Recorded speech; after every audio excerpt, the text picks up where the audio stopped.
대한민국 국호만 빼고 다 바꿔야 한다고 저는 생각합니다. 이번에 선출될 대통령은 중요한 임무 중에 하나가 바로 개헌입니다. 홍준표가 집권을 하면 제7공화국의 기본을 만드는 정부라고 생각하기 때문에 가장 중요한 개헌부터 시작을 할 겁니다. 개헌의 구체적인 내용은 4년 중임제, 양원제, 정부통령제로 추진을 하겠습니다. 헌법재판소를 폐지하고 대법원의 헌법재판부를 두도록 하겠습니다. 한국版FBI 국가수사국을 만들도록 하겠습니다. 지금 대한민국 수사구조는 참 기가 막힌 수사구조죠. 코미디 같은 일이 벌어지고 있어요. 네, 오대영 라이브의 간판 코너 단도직입을 시작하겠습니다. 오늘 모신 손님, JTBC 통해 아주 오랜만에 뵙는 분입니다. 생애 3번째 대선 출마를 선언한 홍준표 전 대구시장입니다. 어서 오세요. 네, 안녕하세요. 예. 네. 와서 보니까 JTBC 굉장히 부자네요. 부자라고요? 건물도 있고. 예. 아이고, 나는 지난번에 한번 와보기는 와봤는데 이 단독 건물이 있는 줄은 몰랐어요. 단독 건물이 있는 지 꽤 됐습니다.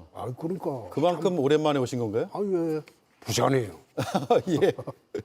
네, 부자라고 표현해 주셔서 고맙습니다. 네. 예. 2017년 때는 경남도지사직을 유지한 상태에서 경선 출마를 고민을 하셨잖아요. 그렇습니다. 마지막까지. 그때는 예. 지금하고 좀 다르죠. 예. 그거는 고민을 한 게 아니고 재보궐선거를 하려면 1년 이내에 임기가 있어야 되는데 2017년도 그 경선할 때는 1년 이내가 안 됐어요. 네. 그래서 경선되고 난 뒤에도 열흘간 선거운동을 못했어요. 그 이후에 해야지 재보궐선거가 생기기 때문에 안 생기기 때문에 네. 재보궐선거를 한번 하려면 수백억이 들어갑니다. 그래서 재보궐선거를 만들지 않기 위해서 경선되고도 10일 이상 대선 선거운동 포기하고 그 지사를 사퇴를 안 했습니다. 예. 이번에는 대구시장직을 일찌감치 내려놓으셨는데 지금은 우선 재보궐선거가 예. 없죠. 나로 인해서 재보궐선거하면서 수백억을 써야 하는 그 구조가 없죠. 재정 건전화에 반하는. 그리고 두 번째 경남지사 때와는 달리 이번 선거는 대구시장직에 미리 지난 탄핵 때부터 12월 초순부터 만에 하나 2017년도 같은 상황이 벌어지면 그때는 전혀 준비가 없었어요. 네. 그냥 불리 올라갔거든. 예. 그래서 출마 선언문 보더라도 그때하고 지금 많이 달라졌더라고요. 달라졌죠. 그래서 만에 하나 최악의 경우 대비해서 선거 준비를 하고 있었죠. 3개월 전부터. 예. 그래서 공약이라든지 그다음에 대선 이 단기전이잖아요.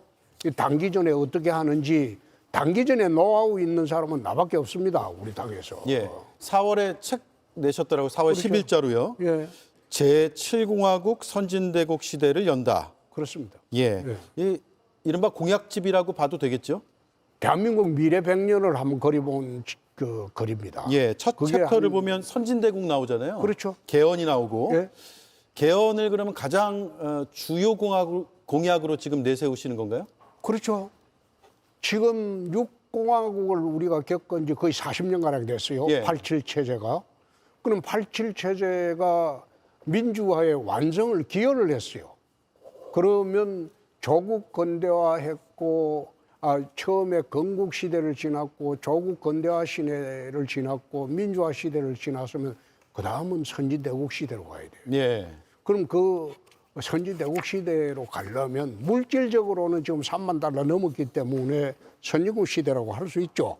그러나 정치, 경제, 사회, 문화, 한국 사회의 모든 부분에 있어서 과연 선진국에 걸맞는 그런 준비를 갖췄냐? 우선 헌법부터 바꿔야 됩니다. 예. 헌법부터 바꾸고 헌법 체제를 앞으로 이제 선진 대국 시대에 맞는 헌법 체제로 바꾸기 위해서 개헌이 가장 중요하죠. 예. 날치기 개헌해서는 안 되죠. 그렇죠. 그래서 이제 충분한 논의도 필요하고 네. 대선 과정에서 공론화도 필요한데 그렇습니다. 시점을 어느 정도로 생각하세요? 지금 내용이 저는 예. 이게 대통령이 된 사람이 제일 먼저 정부의 개헌 추진반을 만들어야 됩니다. 국회의 개헌 추진반 만들겠죠? 그러면 정부안이 나오고 국회안이 나오겠죠? 그럼 둘 조율하는 과정이 또 필요하겠죠? 예. 그래서 국회를 통과하고 내년 6월 지방선거 때 동시 투표를 하는 게 어떠냐 그런 생각입니다. 그러면 내년 지방선거 때 투표를 하고 적용 시점은 언제인가요? 적용 시점은 2030년으로 해야 되겠죠? 대통령 임기 끝나는 그 해요. 아니요. 그걸 갖다가 대통령 임기는 끝나는 그때 해야 되겠지만은 다음 총선은 개정된 헌법으로 해야 되겠죠? 예. 그러면 다음 총선은 그러면 2024년에서 2028년이 되는데 2년 임기만 하고 2030년에 같이 한다. 2028년에 총선을 하는데 예. 개정된 헌법에 따라서 총선을 하고 예. 그 다음에 대통령 선거를 2030년 개정된 선거에 따라서 뭐 4년 중임제로 하고 네. 그 다음에 2년 있다가 또 이제 총선을 하게 되면 선거 주기가 맞아 들어갑니다. 지금 상원제, 하원제를 주장하시는 거죠? 그렇습니다. 예. 예. 상하원제 주장을 하는 것은 지금 OECD 국가에서 단원제로 하는 데가 튀르키예하고 한국밖에 없습니다. 그래서 이게 하원에 이번에 국회 상황을 보면 알지만은 극단적인 대립 구조는 상원에서 그걸 갖다가 조정을 해야 돼요. 예. 다른 나라 다 그래 하고 있어요. 근데 한국에서는 국회 극단적인 대립 구조가 돼버리면 조정할 방법이 없어요. 그래서 우리나라도 이제는 상원 하원 제도를 도입할 필요가 있다. 2030년에 그러면 하원 선거를 하고 2032년에 상원 선거를 하나요? 어떻게 되나요? 아니요. 2028년도에 상하원 선거를 동시에 하고요? 그렇습니다. 국회 개원은 2028년도에 하고 예. 그다음에 대통령 선거는 2030년도에 지방선거하고 같이 하고 그다음에 이제 2년 지나면 중간평가선거로 국회의원 선거를 하면 되겠죠. 예. 그러면 4년 중임제 취지에 맞춰서 중간평가제의 성격으로 총선을 하고 딱 2년 주기로 맞게 되는 거죠. 예. 예. 헌법재판소도 폐지하겠다 이렇게 밝히셨는데 대법원이 헌법재판을 이제 하게 된다라는 그렇습니다. 구상인데 혹여라도 예? 대통령 탄핵 선고를 해서 그에 따른 헌법재판소 폐지가 아니냐 이런 반론이 나올 수도 있지 않겠어요? 헌법재판소 폐지를 이야기한 것은 내가 2017년도부터입니다. 예, 그때도 탄핵이 있었죠. 그렇죠. 예. 그게 헌법재판소가 순수 사법기관이 아닙니다. 지금 대한민국 네. 헌법재판소는 정치적 사법기관입니다. 정치에 의해서 놀아나는 사법기관이에요. 헌법재판소의 정치- 본질이. 예, 정치 구조에 따라서 3명씩 이렇게 그렇죠. 예. 구성 자체가 정치적 사법기관이 돼 예. 있기 때문에 정치적인 입김을 배제를 할 수가 없어요. 그거는 올바르지 않죠. 독일식의 헌법재판 제도를 우리가 도입을 했는데 독일식 헌법재판소 제도를 보면 독일에는 헌법재판관이 임명되는데 국회 3분의 2 동의를 필요로 합니다. 예. 극단적인 이념의 소유자들은 그건 헌법재판관이 되는 게 근본적으로 봉쇄되어 있어요. 예. 그런데 우리나라는 안 그렇거든요. 그러니까 국가 체제를 부정하는 사람, 전력이 있는 사람도 헌법재판관에 이번에 막 들어가고 하잖아요. 그러면 헌법을 어떻게 수호하겠어요? 근데 이번에 그래서 예. 헌법재판소를 이젠 폐지하고 순수 사법기관으로서 대법원의 헌법재판소를 불을 두면 됩니다. 그리고 탄핵이라든지 그다음에 정당 해산 같은 경우에는 전원재판부로 해부하면 되고 예. 평소에 헌법재판은 4명의 헌법재판소에서 대법원에서 하면 되고 대법원에 하면 좋은 게 그게 대법원은 어떤 경우라도 순수 사법기관입니다. 그래서 정치에 휘말릴 필요가 없는 기관입니다. 네. 그래서 헌법재판소를 폐지하는 게 맞겠다 그런 생각입니다. 예. 어떤 의미인지는 이해는 되는데 혹여라도 이번에 대통령 파면 선고도 정치적인 입김에 따라서 한 것이라고 곡해서 들으실 수도 있을 것 같아서 시청자들께서 그걸 곡해라고 하기는 없죠. 그렇게 보는 그런 의도로도 말씀하신 건가요? 상당수가 있습니다. 아, 그렇습니까? 그렇습니다. 예. 헌법재판소에서 이견 없이 8대 0으로 결론을 내렸지 않습니까? 이견이 아니라 보수 진영의 재판관들이 비겁한 거죠. 그거는 아, 보수 진영을 재판관들이 대표하는 비겁한 거죠. 재판관들이 비겁한 결정을 했다. 그렇죠. 예. 그 왜 그런가 하면 이번에 계엄 사태를 보면 계엄에 찬성한 우리 당 국회의원 한 명도 없어요. 계엄 다 반대했어요. 그러나 탄핵은 과하지 않느냐. 네. 계엄 과정에서 과연 나 계엄에 반대를 하고 탄핵에 반대를 한 이유는 계엄은 부적절했다고 그랬어요. 문제가 많다고 했어요. 그러나 그 문제 많은 계엄을 헌법재판소가 심리하면서 본질은 이게 중대성이 있어가지고 파면 사유까지 해당될 수 있겠느냐. 그게 중점이라고 봤어요. 예. 근데 실제로 그랬어요. 실제로 그랬는데 이번 계엄만으로 사실상 국민들의 기본적 인권이 침해되거나 피해를 본 사례가 없습니다. 2시간 국민들을 놀래게 한 해프닝이었어요. 예. 예? 해프닝이고 바로 계엄 해제 요구권 행사하고 끝났어요. 계엄을 할 때 통상 어떻게 합니까? JTBC 앞에 제일 먼저 오는 게 탱커입니다. 국회에 탱커 가죠? 계엄할 때 늘 그랬잖아요. 봉쇄하고. 예. 응? 서울시장은 누구 밑에 들어갑니까? 수방사령관 밑으로 들어가요. 내가 대구시장 하는데 54단장 밑으로 들어가요. 예. 군정이 되죠? 그래서 나는 그게 처음부터 그건 안 되는 거라고 했어요. 계엄 발표하는 날, 왜 저 뜬금없는 저런 짓을 할까? 저게 유지가 될까? 국회에서 계엄 해제 요구권 행사하면 바로 끝나버리는데 왜 저런 짓을 했나?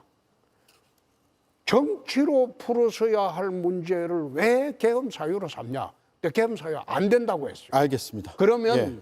헌재 재판, 보수 진영 재판관들은 한 번 더 기회를 주자. 스스로 하야할 기회를 주자. 그렇게 했어야죠. 예. 예? 그렇게 했어야죠. 얼마든지 반대를 해가지고 스스로 하야할 기회를 주자. 응? 그리고 이거 한 번 더 기회를 주어가지고 나라를 정상화할 기회를 주자.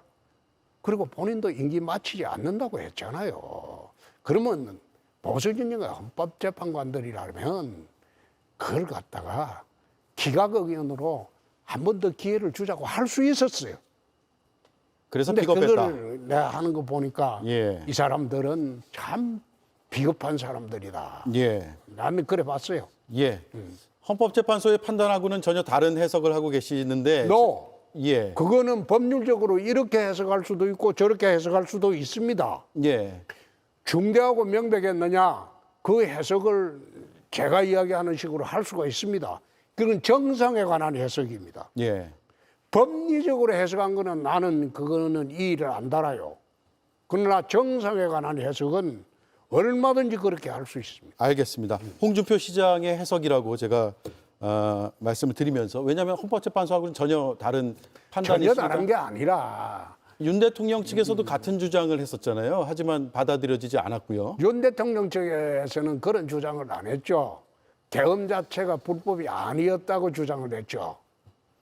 계엄 자체는 불법이라고 난 했어요. 2시간 만에 끝났고 크게 변한 건 없었다. 뭐 그런 기본적 인권 침해가 없었으니까 예. 중대하지 않으니까 예. 알겠습니다. 스스로 기회를 줬어야 옳은 거 아닌가 그것 네. 뜻입니다. 알겠습니다. 개헌 얘기하다 여기까지 와버렸네요. 네, 예. 다시 돌아가겠습니다. 신탕평 말씀하셨고요. 각자의 몫을 인정하는 배분을 정치복원의 해법이다라고 밝히셨어요. 그러니까 정치를 복원하겠다. 지금은 정치가 잘 이루어지지 않고 있다는 판단 때문으로 해석이 될 텐데 구체적으로 어떤 내용입니까? 지금의 여야가 격돌을 하고 정치가 돌파구가 없는 것은 진영 논리 때문입니다.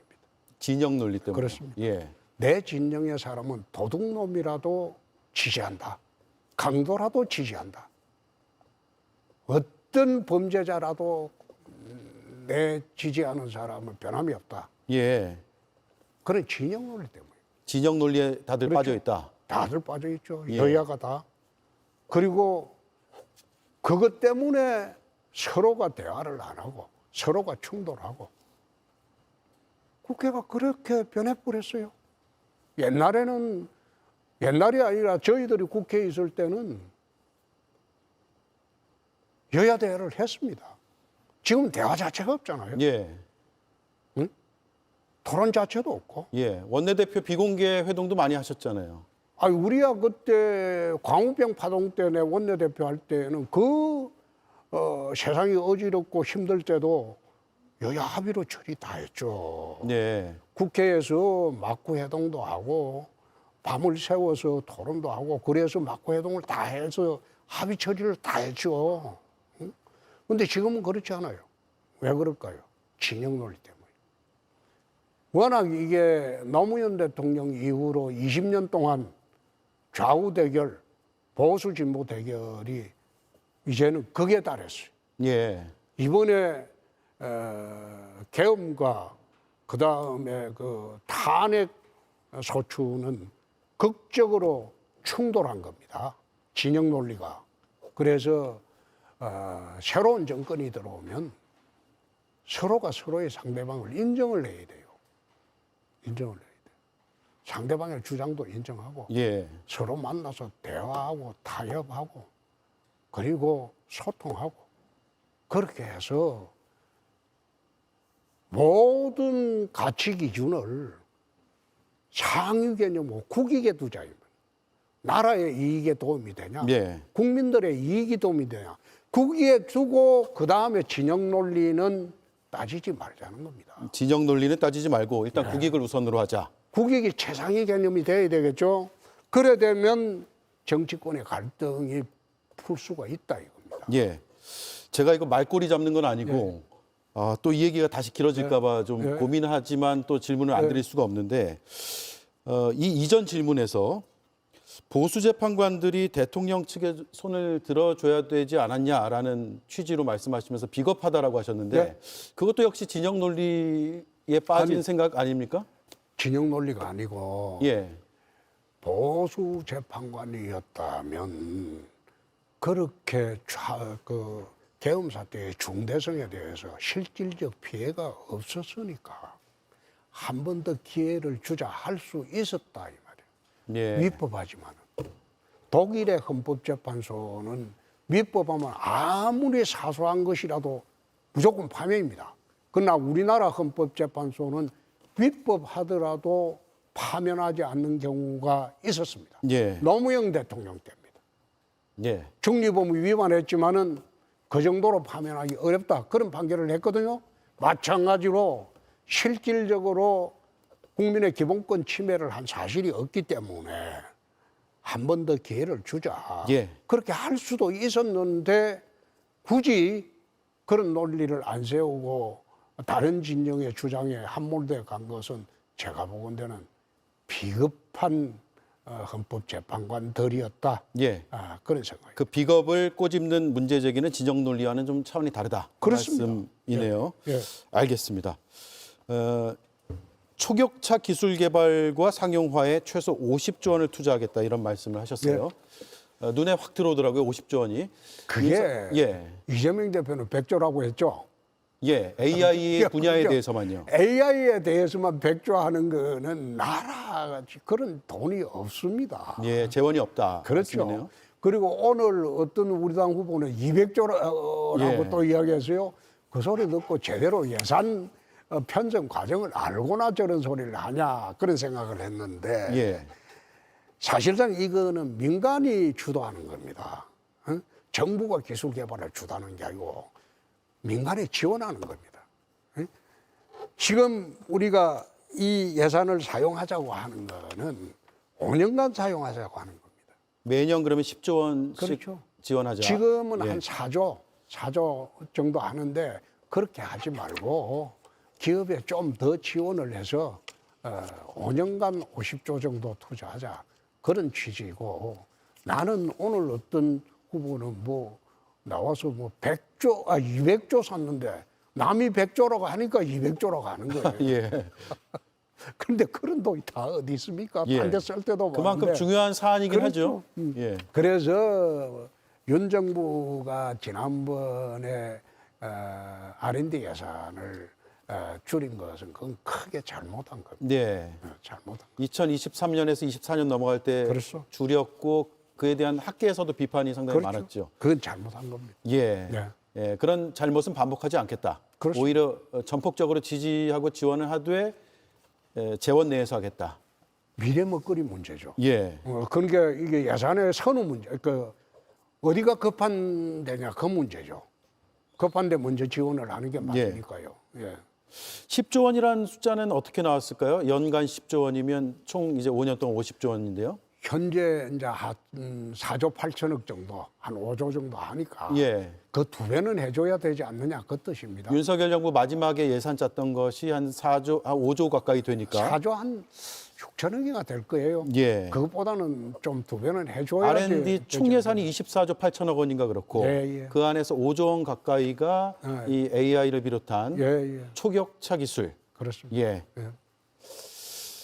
알겠습니다. 200조 원을 이야기한 후보는 제가 정확히 기억을 못하는데 어떤 후보였죠? 당내 후보였나요? 그건 내가 말 안 하겠습니다. 곧 뉴스 나올 겁니다. 아, 예. 알겠습니다.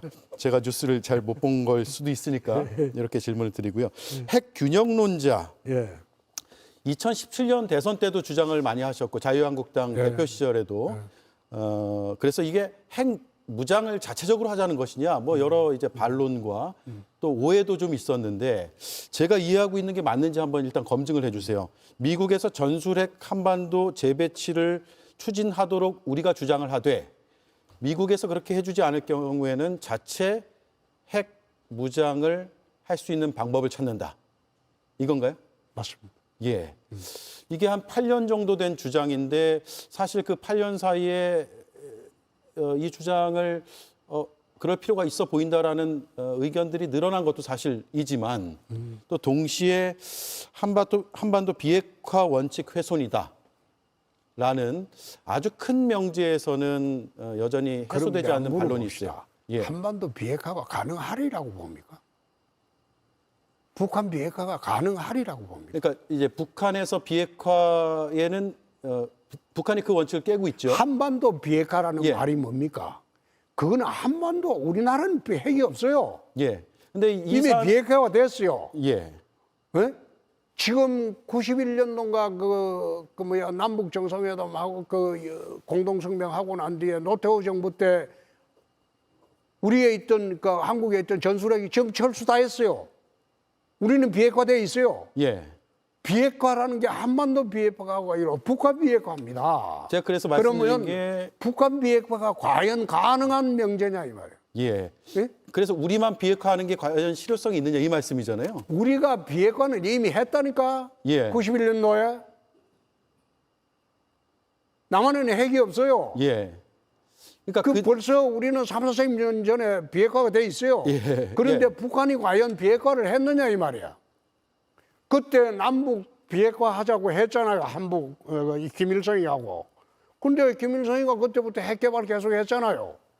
그래 해가지고 북한은 국제사회를 속이고 지금 핵은 고도화 단계에 들어와 있잖아요. 예. 그런데 지금도 낭만적으로 외교적으로 비핵화할 수 있다고 생각하십니까? 그러니까 그 지점에 대해서 질문을 드리고 싶었는데요. 예. 그런 이제 비핵화에 대한 반론들이 큰 명제로서는 완전히 해소되지 않고 있기 때문에 해소되는 게 아니라 불가능합니다. 어떻게 설득하실 거냐는 질문을 드리려고 설득을 했습니다. 하는 게 아니라 그럼 내가 거꾸로 한번 물어봅시다. 핵을 가져야겠다고 하면 이 거구입니까? 저는 그런 표현 안 썼는데요. 네? 핵을 왜 가져야 하느냐 설명을 하면 이거는 전쟁광입니까? 안보 문제는 죽고 사는 문제입니다. 경제 문제는 먹고 사는 문제지만 안보 문제는 죽고 사는 문제입니다. 예. 자기가 생명과 재산을 김정은이가 말하는 북한의 핵노예로 앞으로 살아야 되는데 맡길 수 있습니까? 대안을 찾을 방법이 있습니까? 7년 전에 내가 그 말을 했을 때 나보고 거구라고 했어요. 전쟁왕이라고 그랬어요. 누가 그랬죠? 문재인 정권에서 그랬지. 예. 그리고 일부 언론에서 그러고. 근데 지금 와서 미국 조야가 달라지고 있어요. 북한의 핵은 벌써 트럼프는 뉴클리어 파워라고 북한을 이야기하고 있잖아요. 핵을 인정한 듯한 그런 발언들을 하고 있잖아요. 예. 근데 비핵화가 됩니까? 안 될 것을 왜 자꾸 발목이 잡히느냐 이 말이에요. 현실적으로 생각해 보자고. 그러면 일본 같은 경우에 내가 예를 한번 들어볼게요. 일본은 잠재적인 핵국가입니다. 네? 원자력 폐기물 1차 처리권을 갖고 있어요. 예. 플루토늄이 10,000톤이 넘어요. 플루토늄을 갖다가 15kg 하면 핵탄두 하나가 나와요. 일본이 가지고 있는 재처리된 플루토늄이 10,000톤이 넘어요. 그러면 핵무기가 6,000톤, 6,000개 이상 나와요. 일본은 6개월이면 핵무장이 가능해요. 그래서 일본을 두고 핵 잠재력 있는 국가라고 합니다. 그런데 반면 우리나라는 플루토늄 재처리하는 1차 처리하는 걸 IAEA 승인을 못 받았어요. 재처리할 수가 없어요. 예. 그래서 재처리하지 않고 전부 섭씨 형태로 보관을 하고 있는데 그 보관하는 게 지금 98% 완전히 포화 상태에 와 있어요. 근데 앞으로 어떻게 할 거예요? 그럼 저걸 갖다가 계속 섭씨 상태로 포화하려면 다시 지어야 돼요. 예. 그래서 알겠습니다. 지난번에 한 10년 전인가 위도 사태가 일어났잖아요. 위도 핵 폐기물 사태가 일어났잖아요. 그럼 그걸 파이로 프로세싱이라고 건식으로 바꿔야 돼요. 알겠습니다. 예? 예. 그걸 다 바꿔야 되는데 그 허가를 IAEA하고 미국하고 동의를 받아야 돼요. 그거부터 한미 원자력 협정부터 개정해서 일본과 대등한 수준의 핵 잠재력 국가까지는 가야 된다 이 말이야. 예. 안 가고 그럼 김정은 노예로 핵노예로 평생 살 거예요? 제가 하지 말자는 얘기를 드린 건 아니고요. 그래서 제가 뭐 극우라고 표현한 그 것도 아니고. 이야기를 하니까 예. 뭐 거구다 전쟁광이다 하는데 자기는 어떨지 모르지만 자식 생각하지 않느냐 이 말이야. 예. 아, 중요한 질문이 또 남았는데 이게 시간이 좀 애매하게 남았네요. 계속해요. 다음 뉴스가 있어가지고. 명태균 씨 질문인데 예? 오늘 몇몇 보도로 알려진 내용입니다. 예. 홍 전 시장님의 측근 박모 예. 씨가 명태균 측에 1억 원을 건넸다는 보도가 있거든요. 두 차례 걸쳐서. 예. 그리고 그 가운데 일부는 김영선 전 의원의 선거 자금으로 쓰였다. 예. 라는 보도인데 예. 사실입니까? 이거 사실입니다. 예. 이게 왜 사실이냐? 예. 이거 보도난 지가 꽤 오래됐어요. 이번에 나온 게 아니고. 이 사안에 대해서 예. 한겨레가 보도하는 게 새로 뭐 밝혀진 사실처럼 하지만 꽤 오래됐어요. 작년에 이미 보도가 됐어요. 예. 이게 뭔가 하면 박재기 씨가 빌려준 게 아니고 박재기가 아는 사업가를 통해서 5천만 원을 차용해 갔습니다. 예. 차용 사기입니다. 그리고 지금 안 갚고 있어요. 예. 1,000만 원 빼 안 갚았어요. 예. 박재기가 빌려준 게 아니고 예. 박재기 아는 사람을 통해 가지고 그 사업가가 5천만 원 1억을 빌려갔어. 예. 빌려가고 돌려준 거는 1,000만 원 빼 안 돼요. 예. 그러면 뭐 정치자금법 위반이야 이런 그게 무슨 차용사기인데 정치자금법이 아니야. 그 사기- 돈을 변태규가 사기 사건이라는 가져가 말씀이세요? 가지고 김영선이 선거에 일부 사용한 거죠. 알겠습니다. 자, 이거는 이미 보도됐는데 한겨레 보도가 악의적이지. 예. 자, 이미 자기들이 이게 아마 보도한 걸 겁니다. 작년에. 알겠습니다. 마지막 질문입니다. 이번 대선이 정치 인생의 마지막 도전인가요? 그렇습니다. 그럼 굉장히 모든 것들을 다 쏟아붓는 경선이 되겠네요. 본선이죠. 아, 본선을 보고 계시는 거군요. 본선만 열심히 하면 경선은 자동적으로 해결이 됩니다. 예. 내 명태균 게이트에 대해서 내가 추가로 한마디만 할게요. 한 말씀 하십시오. 한 말. 예. 내 민주당에서 자기들은 정과 사범에 무기징역 갈지도 모르는 재판을 5건이나 받고 있는 사람을 그 범죄자를 후보로 내세워 놔놓고 나하고 아무런 관련이 없는 명태균 사기꾼의 노름에 나보고 공격한다는 게 난 참 코미디 같다 이거예요. 예. 도대체 그 진영에 김부겸이나 김동연 씨가 나와서 그 이야기하면 내가 대답할 게 있을 겁니다. 그런데 자기들이 내세우는 사람은 그 양아치입니다. 그런 사람 내세우고 놔놓고 날들어 아무런 관련 없는 명태균 게이트 운운해가고 포장하게 하는 게 참 기가 막힌 참 후한무치다. 예. 내가 그 말은 꼭 하고 나가려고 했습니다. 예, 알겠습니다. 시간이 다 돼버렸네요. 예. 예, 시간 잘 지켜주셨습니다. 예. 다음에 경선 끝나고 본선 과정에서 한번 뵐 수 있으면 예. 또 출연 부탁드리겠습니다. 고맙습니다. 뭐 TV 토론하러 와야 될 거고. 예. 잘 부탁합니다. 예, 맞습니다. 예.